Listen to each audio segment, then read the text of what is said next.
Hello दोस्तों। तो आज बात करेंगे वैकेंसी के बारे में जो कि हमारी निकली है जिपमर से। और इसमें जिपमर पुडुचेरी से। और इसमें ये जो हमारी पोस्ट है these faculty post on regular basis. तो देखते हैं यहाँ पे कौन कौन सी पोस्ट निकली है यहाँ पे। तो ये जो हमारी पोस्ट है ये रेगुलर बेसिस पे रहेंगी।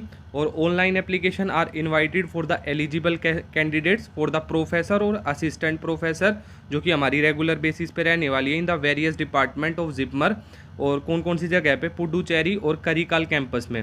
और इसकी हमारी लास्ट डेट होगी फिलिंग की 28/8/2023। ठीक है।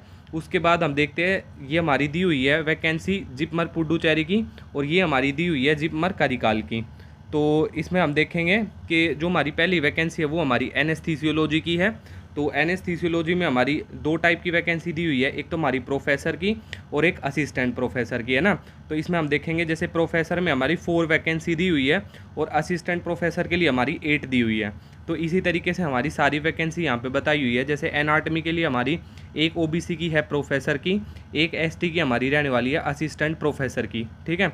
और जो हमारा प्रोफेसर का है उसका हमारा रहने वाला है लेवल 14A और 7 CPC। और असिस्टेंट प्रोफेसर का हमारा है लेवल 12। ठीक है।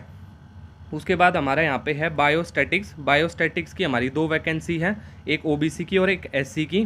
कार्डियोलॉजी की हमारी 2 है, 1 for UR and 1 for OBC. And उसके बाद हमारा जो पीडियाट्रिक कार्डियक सर्जरी है उसकी हमारी 1 है जनरल की। वेस्कुलर सर्जरी में 1 है हमारी जनरल की। क्लिनिकल इम्यूनोलॉजी के लिए 2 रहने वाली है, 1 for OBC and 1 for EWS candidate. उसके बाद जो हमारा डेंटिस्ट्री है उसमें हमारी 1 होगी एसटी की। उसके बाद हमारा दिया हुआ डर्मेटोलॉजी। डर्मेटोलॉजी में हमारी 1 for SC, 1 for UR and 1 for UR जो हमारी रहने वाली है असिस्टेंट प्रोफेसर के लिए, है ना। उसके बाद हम यहाँ पे देखेंगे ये हमारी सारी वैकेंसी है, मतलब हर एक डिपार्टमेंट में हमारी वैकेंसी है और ये हमारी रेगुलर पोस्ट हैं। उसके बाद है हमारा जैसे कि पैथोलॉजी की दी हुई है, फार्माकोलॉजी की दी हुई है, फिजियोलॉजी की, प्लास्टिक सर्जरी की, साइकेट्री की, पल्मोनरी मेडिसिन की, रेडिएशन ओंकोलॉजी की, सर्जरी की, सर्जिकल ओंकोलॉजी की। तो ये सब हमारा दिया हुआ है इसमें। ठीक है। उसके बाद हम यहाँ पे बात करते हैं मेन पॉइंट्स की बात करते हैं। यहाँ पे हमारी अपर एज लिमिट रहने वाली है प्रोफेसर के लिए हमारा not exceeding 58 years age on the closing date. और असिस्टेंट प्रोफेसर के लिए हमारा नोट एक्सीडिंग 50 ईयर्स। ठीक है। उसके बाद हमारे यहाँ पे जो पे लेवल है वो हमने देखा कि कौन सा है 7 CPC। प्रोफेसर के लिए हमारा लेवल 14A रहने वाला है और असिस्टेंट प्रोफेसर के लिए हमारा है लेवल 12। ठीक है। उसके बाद हमारा इसमें एलिजिबिलिटी क्राइटेरिया दिया हुआ है कि एसेंशियल क्वालिफिकेशन क्या है और कितना एक्सपीरियंस चाहिए है। तो जो हमारी प्रोफेसर वाली वैकेंसी रहने वाली है, प्रोफेसर वाली वैकेंसी में हमने ध्यान दिया कि यहाँ पे हमारा 14 ईयर ऑफ टीचिंग एक्सपीरियंस चाहिए है from the research experience in a recognised institution in जो भी आपका डिपार्टमेंट है after obtaining the qualification of the degree of MD in anaesthesiology और a recognised qualification equivalent to. ठीक है। तो हमारा इसमें जो प्रोफेसर हैं उनको हमारा 14 ईयर का चाहिए एक्सपीरियंस और जो हमारा असिस्टेंट प्रोफेसर है उसमें हमारा दिया हुआ है 3 ईयर ऑफ टीचिंग एक्सपीरियंस, है ना। तो ये सारी चीज़ें हमारी सेम है हर एक में। तो आप जिस भी पोस्ट के लिए एलिजिबल है तो आप देख सकते हैं उसका एसेंशियल क्वालिफिकेशन और एक्सपीरियंस। ठीक है। तो इसका जो डिटेल नोटिफिकेशन है ये हम टेलीग्राम पे इसकी PDF शेयर कर देंगे, तो आप वहाँ पे जाके इसकी PDF को डाउनलोड कर सकते हो। तो अब इसके देखते हैं नीचे मेन पॉइंट। ये हमारा क्या है एसेंशियल क्वालिफिकेशन और एक्सपीरियंस है हर एक पोस्ट के लिए।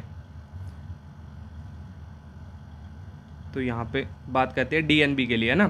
तो DNB के लिए हमने इसमें लिखा हुआ है person with DNB in a broad speciality और super speciality as qualifying educational qualification will need to produce documentary evidence issued by the competent appropriate authority about DNB equivalence with MD MS DM MCH as per the National Medical Commission New Delhi notification dated 31/10/2018। ठीक है। तो DNB के लिए एक point उन्होंने ये लिख रखा है।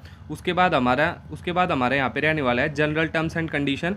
जो हमारा एलिजिबल कैंडिडेट है ये हमारे फॉर्म भर सकते हैं by the online mode. Application हमारी जो अदर मोड्स होंगे वो एक्सेप्ट नहीं किए जाएंगे बाय ईमेल हार्ड कॉपी और इससे हमारा नहीं किए जाएंगे, मतलब सिर्फ हमारा ऑनलाइन एप्लीकेशन है फॉर्म का। और उसके बाद है हमारा जो submission of online application start on, तो हमारा ये आज से स्टार्ट हुआ है 29/7/2023 से। और इसकी हमारी ऑनलाइन एप्लीकेशन बंद होने वाली है 28/8/2023। उसके बाद हम यहाँ पे देखेंगे जो फोटोग्राफ का साइज़ है ये हमारा होना चाहिए 50 KB टू 200 KB। सिग्नेचर हमारा 50 KB टू 200 KB। और हमारे यहाँ पे देखेंगे कि सॉफ्ट कॉपी जो है वो हम भेज सकते हैं 4/9/2023 मंडे तक 4:30 PM तक, ठीक है।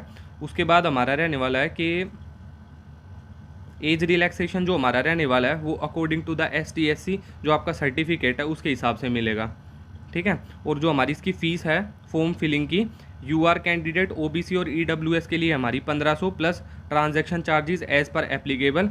ST/SC के लिए हमारी है 1200 plus transaction charges as applicable. PWD candidate के लिए हमारी कोई फ़ीस नहीं है, ठीक है, accepted from the application fees. उसके बाद हमारा यही है कि ये बताए डेफिनेशन ऑफ द कैटेगरी, कौन UR है हमारे, कौन OBC में आएंगे, कौन ST/SC, PWD कैटेगरी, EWS के लिए, EWS के सर्टिफिकेट के लिए क्या क्या रिक्वायरमेंट्स है, तो ये सब है ना। तो ये था हमारा detail notification of JIPMER Puducherry, है ना। तो आप जिस पोस्ट के लिए एलिजिबल है आप अप्लाई कर सकते हैं। Thank you.